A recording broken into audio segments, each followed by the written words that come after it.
முதலமைச்சர், துணை முதலமைச்சர், மற்ற யாராவது எந்த இடத்துலயாச்சும் இது எம்ஜிஆர் ஆட்சி, புரட்சி தலைவர் ஆட்சின்னு சொல்றாங்களா?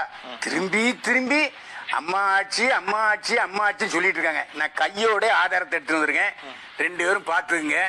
இது நேற்று வெளிவந்த அரசின் சாதனை மலர். இந்த மலர் வெளியிட்டது ஊரக வளர்ச்சி மற்றும் ஊராட்சித்துறை. இந்த புத்தகத்தில் ஒரு இடத்துல கூட புரட்சி தலைவர் படம் இல்லை, எம்ஜிஆர்ங்கிற பேர் இல்லை, மோடிங்கிறது எத்தனை தடவை போட்டிருக்குன்னு பாருங்க.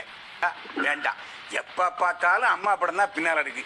முதலமைச்சர் அறையிலையோ இல்லாட்டி வேறு எந்த அமைச்சர் அறையிலையோ எம்ஜிஆர் படம் இருக்கா? காட்டுங்க. ஏன் பின்னால படத்தை பாருங்க. அண்ணே புகழேந்தி தம்பியா கூட இருக்கலாம், அவர் பின்னால படத்தை பாருங்க, எம்ஜிஆர் படமா இருக்கு. இருட்டடிப்பு செய்றாங்க. ஏன்னா பயம். நான் இப்ப இந்த இதுக்கு நான் ஆதாரமா கொண்டு வந்திருக்கேன்.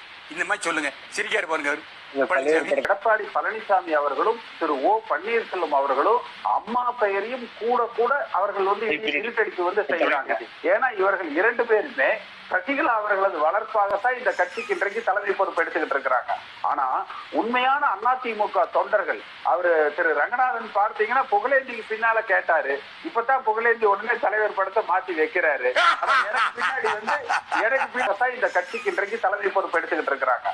ஆனா உண்மையான அதிமுக தொண்டர்கள் அவரு திரு ரங்கநாதன் பார்த்தீங்கன்னா புகழேந்திக்கு பின்னால கேட்டாரு. இப்பதான் புகழேந்தி உடனே தலைவர் படத்தை மாத்தி வைக்கிறாரு. எனக்கு பின்னாடி எனக்கு